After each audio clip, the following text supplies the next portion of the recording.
Hello बच्चों, let's see the question. There is an infinite wire grid with cells in the form of equilateral triangles. The resistance of each wire between neighboring joint connection is R naught. The net resistance of the whole grid between points A and B as shown in the figure is. देखो, हमको ये क्या दिया हुआ है, एक infinite wire grid दिया हुआ है जिसमें सारे क्या है, इक्विलेटरल ट्रायंगल्स दिए हुए हैं.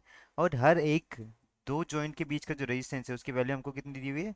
सपोज मान लो ये है, तो इसकी वैल्यू कितनी दी है हमको, आर नॉट यहाँ पर दी हुई है. देखो, अभी हमको यहाँ पे जो की कॉन्सेप्ट लगेगा, की कॉन्सेप्ट हमारा क्या होगा, यहाँ पे सुपर पोजिशन प्रिंसिपल होगा.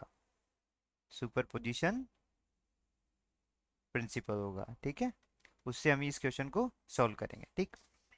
तो अभी क्या हम मानते हैं कि ए पर जो टोटल करंट आ रहा है वो मान लेता हूँ कितना आ रहा है, यहाँ पर आई आ रहा है.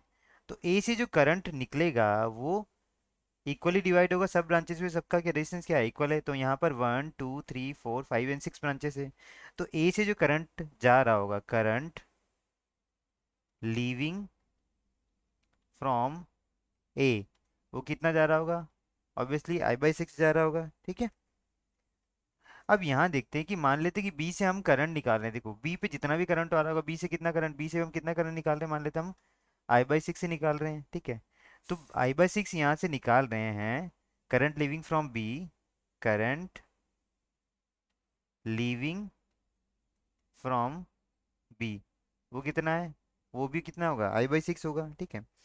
अगर मान लो साइमल्टेनियसली अगर ए पर करंट एंटर करता है और बी पर निकलता है, तो ए से कितना जा रहा है मेरा, I/6 जा रहा है. और बी से अगर I/6 निकल रहा है तो यहाँ कितना जा रहा होगा, I/6 और जा रहा होगा, ठीक है.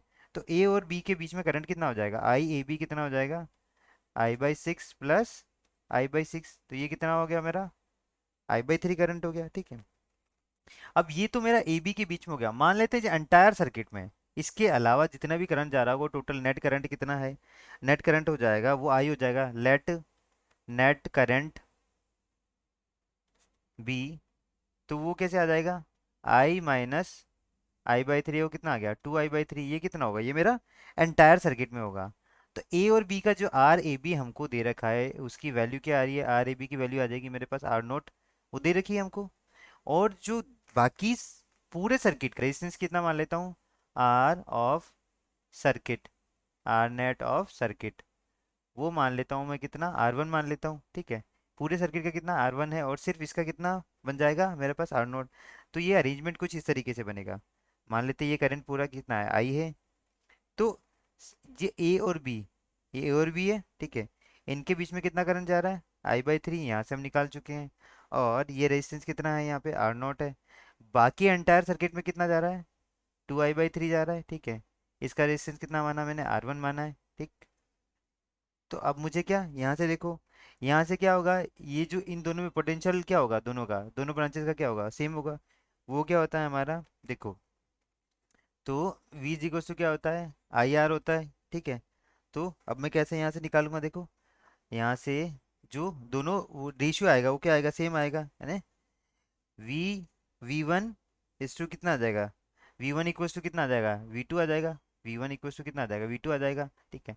तो यहाँ पे कितना आएगा ये देखो, 2R1 into 2I/3 should be equals to R0 into I/3, ठीक है. 3 से 3 कैंसिल हो गया, ठीक है.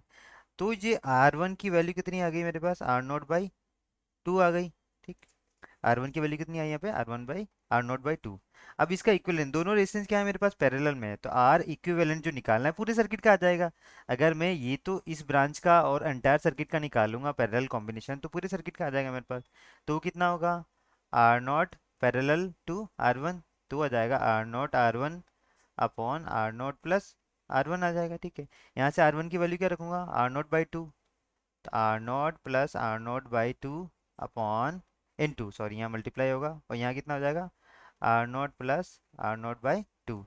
तो ये कितना आ जाएगा, ये मेरा आ जाएगा R0 स्क्वायर अपॉन 2 अपॉन ये आ जाएगा 3R0 अपॉन 2. ये 2 से 2 कैंसिल हो गया, ये R से ये कैंसिल हो गया. तो कितना आया मेरा, R0 अपॉन 3. तो ये कितना मेरा आ गया, यही मेरा फाइनल आंसर है. तो इक्विवेलेंट रेजिस्टेंस कितना आ गया एंटायर सर्किट का, R0/3. तो इसके अकॉर्डिंग मेरा आंसर कौन सा हो जाएगा, आंसर हो जाएगा third option, that is equivalent resistance equals to R0 upon 3। I hope you understood it all well. Best of luck.